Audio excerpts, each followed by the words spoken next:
여수 MBC 보도센터의 막내 강서영 기자, 어서 오세요. 안녕하세요. 어서 오세요. 네, 지난주에 이목을 끌었던 뉴스부터 살펴보겠습니다. 화학 분진을 뒤집어쓰고 일하는 노동자분들의 모습이 공개가 됐었는데 어떻게 취재를 하셨는지 일단 좀 소개를 해주실까요?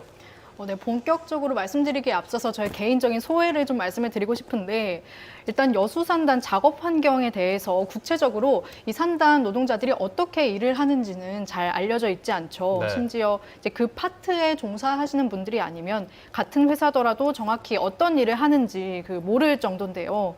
특히 그리고 기본적으로 산단 내부는 촬영이 금지돼 있는 곳이기도 합니다. 맞습니다. 예. 네, 그런 와중에 제가 우연한 기회에 여수 산단 하청업체 노동자들이 화학물질 분진이 휘날리는 가운데에서 근무를 하는 그런 제보 영상을 보게 됐습니다. 하청업체의 위험에 외주화, 업무를 떠넘긴다 이런 이야기는 굉장히 말로는 많이 들었었죠. 그렇죠. 네. 그런데 그걸 실제로 제 영상으로 보니까 이거 정말 심각한 문제구나. 이거 정말 문제다라는 생각이 들었습니다. 네. 아니, 그럼 먼지, 일반적인 먼지를 들이마셔도 건강에 안 좋을 수가 있는데 화학물질 분진이다. 그러면 정말 건강에 큰 문제가 발생할 수가 있겠다라는 생각이 들었고요. 그래서 이건 개인적인 추론이지만 혹시 그래서 사진을 못 찍게 하는 건 아닐까라는 개인적인 추측도 하긴 했었는데 저는 이제 기자로서 합법인가 불법인가 편법인 거를 다 떠나서 이 하청업체 노동자들이 이런 열악한 환경에서 근무를 하고 있다는 걸 생생히 보여주는 것만으로도 굉장히 의미가 있다. 이건 꼭 세상에 알려야겠다 이런 생각이 들어서 취재를 하게 됐습니다. 네, 아니 어떤 작업이길래 저렇게 화학물질 가루가 날리는 건가요? 일단 영상 속의 그 해당 작업은요, 그 공장에서 석유를 가지고 화학 제품을 만듭니다. 이제 화학 제품을 종이 포장을 할 수도 있고 아니면은 크게 다른 포장을 할 수도 있는데 그 네. 포장을 교체를 하는 작업이거든요. 네. 포장 교체. 네, 예. 그렇습니다. 그래서 영상 속 물질은 PVC라고 폴리염화비닐이라는 물질인데요. 보시는 것처럼 종이 포대에 25kg씩 포장되어 있는 폴리염화비닐의 포장을 뜯어서요. 대용량 탱크에 쏟아붓는 작업입니다. 그러니까 이 작업을 하는 이유는 오래된 재고나 불량품을 소분된 상태가 아니라 대용량으로 풀어진 상태로 판매하기 위한 것이라고 하는데요. 그러니까 해당 작업을 하게 되면 저렇게 분진이 날리는 거는 어쩔 수 없는 현상이라고 합니다. 그러겠어요. 네, 사실 재고품, 불량품 그냥 버릴 수도 있는데 근데 이미 만들어진 그 제품을 회사가 버린다면 회사에게는 손실일 수밖에 없겠죠. 네.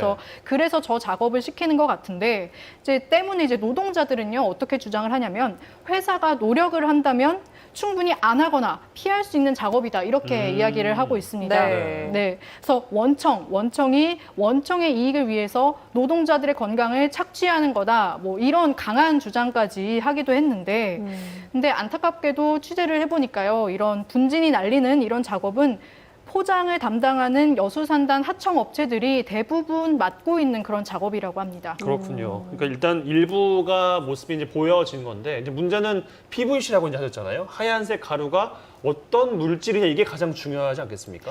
네, 그 영상 속의 하얀 가루, PVC 물질은 발암 물질은 아니고요. 네. 그러니까 정확하게 유해 물질로 등록이 되어 있는 건 아닙니다. 하지만 유해성 논란은 여전히 남아 있는 그런 물질인데요. 좀 설명을 해드리면 네.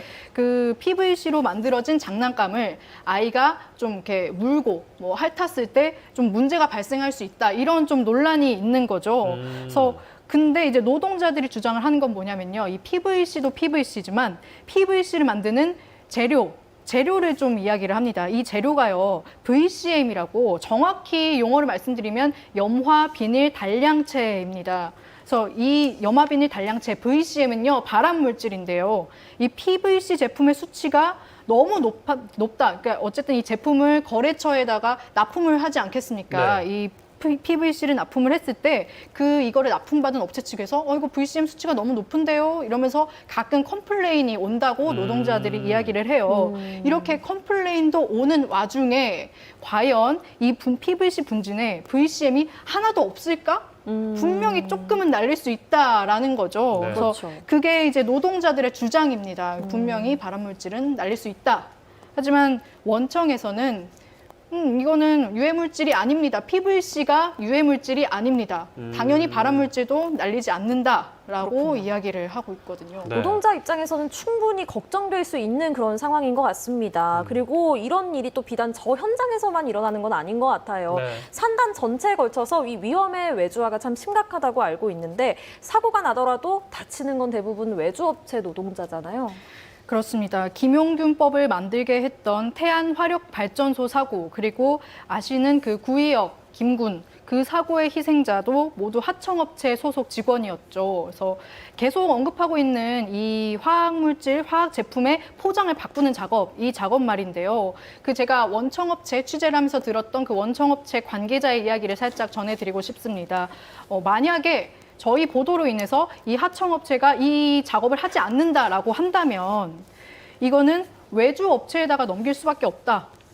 근데 외주업체가 이 업무를 하고 싶어 하지 않는다 하면 이 작업은 그 일용직 노동자들이 하게 된다라고 이야기를 하시더라고요. 네. 그야말로 외주화가 아닌가. 저는 이걸 듣고 굉장히 진짜 라는 진짜 탄식이 흘러나왔거든요. 그렇네요. 이게 진짜 쉽게 해결되기가 어려운 네. 문제구나. 계속해서 약한 고리로 가는 것 같아요. 그렇죠. 말씀하신 것처럼 잘 네. 짚어주셨는데 진짜 약한 고리로 계속 갈 수밖에 없습니다. 그렇습니다. 이 문제는 좀 이렇게 정리를 해봐야 될 것 같고 두 번째 이슈로 좀 넘어가 보겠습니다. 전라남도에서 실시한 여수시 감사가 있었는데 이 감사에서 지적사항이 굉장히 많이 나왔다는 이야기가 또 있어요. 네, 전라남도는요 3년마다 소속 시군에 대해서 감사를 하고 있습니다. 근데 이제 여수시에 대해서 최근에 감사 결과가 나온 거고요. 근데 이렇게 감사를 하는 이유는요, 뭐 아시다시피 시행정이 적법한 절차를 통해서 이루어졌는지, 그리고 뭐 각종 비리가 없이 투명하게 이루어졌는지, 뭐 그걸 보기 위한 건데요. 여수시의 감사 결과를 수치로 종합을 하면은 조금 이제 와닿게 들리실 것 같습니다. 총 지적사항은 77건이고요. 그리고 훈계나 경고 등을 받은 여수시 공무원은 총 83명. 그리고 잘못 집행되는 등 뭐 지적사항과 관련된 금액은 28억 어휴. 5,500만 원이라고 적은 돈이 합니다. 아니에요. 네, 적은 그러게요. 돈이 아니죠. 예. 아니 지적사항도 꽤 많은데 주로 어떤 지적사항이 나왔나요? 조금 이렇게 들으셨을 때, 그런가? 이거 좀 이상한데? 그런 사례를 좀 제가 설명을 해드리면요. 네. 그러니까 생각보다 황당한 사례들이 많았다는 말씀입니다. 무면허로 운전을 한 여수시 공무원이 있었어요. 이제 그분이 그 경찰에 적발이 돼가지고 조사를 받았는데 이 여수시 공무원이 징계를 감경받기 위해서 도지사 표창을 신청한 사례가 있었거든요. 원래 경찰 조사를 받을 때는 도중에 표창을 신청을 할 수가 없습니다. 그런데 그 절차를 어기고 신청을 한 거거든요. 그래서 결국에 이 공무원은 이제 공적 조사, 그러니까 내가 이렇게 뭐 공적이 있다라는 거를 제출을 했고요. 과연 이분은 받았을까요? 받았으니까 이야기가 됐겠죠. 그렇습니다. 예, 받았습니다. 아이고. 네, 받았고요. 네. 야, 감경까지 됐군요. 결국 인사위원회에서. 그렇죠. 예. 결국에 견책 처분, 원래 감봉을 받아야 되는데 견책 처분을 받았습니다. 이제 제일 약한 수준의 징계인 거죠. 그렇죠. 네. 가장 약한 공무원법에 나와 있는 것 중에 가장 약한 수준의 징계고요. 좀 이제 해당 공무원 분께 좀 양해를 구하고 말씀을 드리지만 조금 좀 치졸한 거 아니냐. 개인적으로 이런 네. 생각이 들었습니다. 그리고 또 하나 사례를 말씀을 드리면요. 여수시가 관리하는 체육시설에서 그러니까 이용객들이 뭐 이제 결제를 하겠죠. 결제를 하게 되면 뭐 현금 영수증을 요청을 하겠죠. 근데 요청을 안 했을 때 이거를 자기 몫으로 돌리는 거죠. 내가 지출을 한 것처럼. 자기 번호를 적는 거군요. 그렇죠. 그렇게 아. 해서 이제 자기가 소득 공제를 연말에 받았다 이런 사항도 지적이 됐는데 네. 2017년 10월부터 올해 2월까지 이렇게 부정하게 발급된 이 현금 영수증 액수는 놀라지 마십시오. 물론 무려 3,500만 원이라고 합니다. 네. 그래서 어쨌든 이제 또 이거는 저희 리포트에서 설명을 해드린 내용이고 네. 조금 더 저도 한번 이 감사 보고서를 봤는데 이제 요새 인구 문제가 많이 좀 이렇게 화두가 되고 있지 않습니까? 그래서 여러 지자체에서 좀 인구를 끌어들이려고 노력을 하고 있는데 여수시에서는 공무원들에게 인구 유입 실적에 따라서 실적 가산점을 부과한 바가 있어요. 그렇죠. 예. 네, 물론 이게 당연히 인사나 뭐 승진에도 좀 영향을 미치겠죠. 공무원분들에게 굉장히 중요한 그런 건데 그러니까 이제 전라남도는 이게 굉장히 실효성이 없다고 봤습니다. 그러니까 인구를 유입하면 가산점을 준다. 그런데 과연 그 인구가 뭐 정말 주소만 옮긴 그런 인구인지 아니면은 평생 여수에 살 진짜 그 인구인지 모른다는 거죠. 그걸 네. 가지고 가산점을 이렇게 준 게 실효성이 없다라고 판단이 들어서 시정 명령을 내렸습니다. 또 한 가지 말씀드리면요. 조금은 민감한 내용이에요. 아청법 아시죠? 아청법에 따르면 아동 청소년 관련 기관의 장은 직원을 뽑기 위해서는 그 직원의 성범죄 경력 조회를 해야 됩니다. 그게 법적 의무인데 알고 보니까 2017년부터 2019년까지 여수시 시립도서관 직원 그리고 관련된 강사 66명 중 이 경력 조회가 된 분은 단 9명 뿐이라고 합니다. 그래서 나머지 57명은 경력을 조회하지 않은 것으로 드러났고요. 전라남도는 이게 이제 아이들이 성범죄에 노출될 수 있는 우려를 제공했다라고 해서 주의 요구를 받았다고 합니다. 네. 뭐 개선 방안들이 이제 마련이 되겠죠. 뭐 늘 뒷북에 그치는 행정이 또 아니기를 바라겠고 시간상 있게 좀 마무리를 해야 될 것 같습니다. 최근 이슈들 짚어드렸고요. 강서영 기자와는 6주 후에 다시 뵙겠습니다. 고맙습니다. 고맙습니다. 감사합니다.